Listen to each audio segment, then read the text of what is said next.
The first question is a very important question. What makes African and third world debt different from the American debt?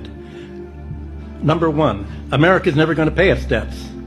It doesn't have to. Its debts are in its own currency. We can simply print it. The African debt is not in its currency.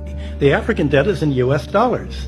Africa has to earn the US dollars, and the only way it can earn the US dollars is not to be assassinated for growing its own food and becoming independent and doing something that the United States does not like.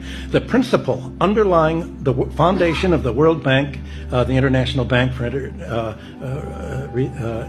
IBRD, research, the World Bank, is that no country should grow its own food. Africa and the third world should only grow export crops.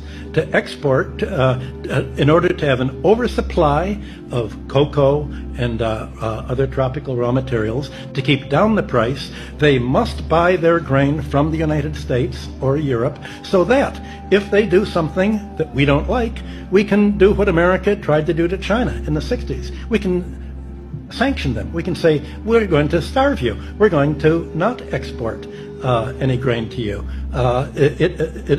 So owing their foreign debt in dollars means that they have to somehow sell something that the United States wants, not what they want.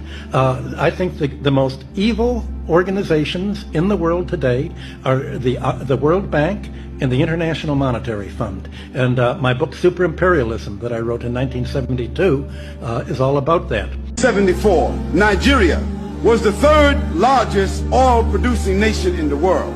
Today, Nigeria does not own its own oil reserves, which is still the third largest in the world, but BP and Shell and Exxon owns all the rights of the oil in Nigeria. They take the oil out of it, and after that they sell it back to the Nigerian government. Who did that? The IMF and the World Bank. These are the Kafirs we're dealing with. Second, making the dollar, whether it is the Australian dollar or the French dollar, or we call them dollars, but we know they call them different currencies, making the currency in the West prevalent as a source of value and eliminating the gold. Because when gold becomes the standard, the countries who have the gold become what? The possessors of the wealth. But they tricked the world and they took the currency and made it the wealth.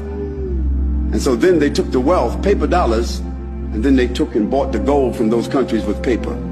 So they took the gold and they own it now. All the gold is in Fort Knox and some other places, and they gave those people currency. Then after they gave them the currency, they depreciated the currency through wars. Then they told them, now you can borrow more currency, okay, at 20%. And so now they own the country. Devils, tricksters, continuing to make developing countries markets for consumption.